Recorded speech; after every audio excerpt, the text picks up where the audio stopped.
আপনারা দেখছেন ২১শে টেলিভিশন।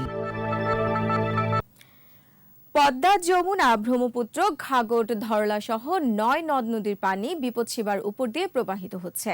কয়েকটি স্থানে পানি কমলেও সার্বিক বন্যা পরিস্থিতির অবনতি হয়েছে। তলিয়ে গেছে ঘরবাড়ি ও ফসলের জমি। দুর্ভোগে পানিবন্দী মানুষ। প্রতিনিধিদের সহায়তায় সমর ইসলামের রিপোর্ট। উত্তরের জেলা কুড়িগ্রামে প্রায় ৩৫০ গ্রামের লক্ষাধিক মানুষ পানিবন্দী। ধরলার পানি বিপদসীমার ৪৭ সেন্টিমিটার উপর দিয়ে প্রবাহিত হচ্ছে।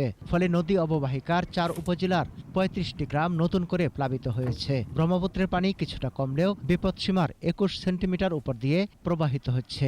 দুর্গত এলাকায় দেখা দিয়েছে বিশুদ্ধ পানি ও গবাদি পশুর খাদ্য সংকট। গাইবান্ধায় নদ নদীর পানি স্থিতিশীল থাকলেও ভাঙন তীব্র হয়েছে। বিপদসীমার উপর দিয়ে প্রবাহিত হচ্ছে ব্রহ্মপুত্রের পানি। ভাঙনে ৭ দিনে সদর উপজেলার ৪ শতাধিক পরিবার গৃহহীন হয়ে পড়েছে। ঘরবাড়ি ও জমিজমা হারিয়ে অনেকেই নদী তীরবর্তী বন্যা নিয়ন্ত্রণ বাঁধে আশ্রয় নিয়েছে।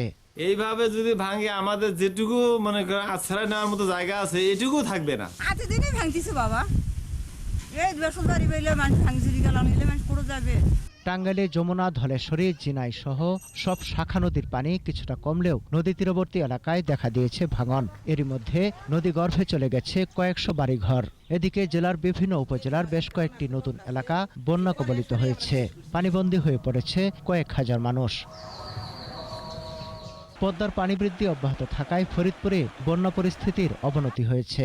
সদর উপজেলার আলিয়াবাদ, অম্বিকাপুর চর, মাধবদিয়া, নর্থ চ্যানেল ও ডিক্রির চর ইউনিয়নের অর্ধশত গ্রাম প্লাবিত হয়েছে। এদিকে গাজীপুরে তুরাগ ও বংশী নদীর পানি বৃদ্ধি অব্যাহত থাকায় কালিয়াকৈর উপজেলার নিম্নাঞ্চল প্লাবিত হয়েছে। ডুবে গেছে রাস্তাঘাট ও ফসলি জমি। সমর ইসলাম, ২১শে টেলিভিশন।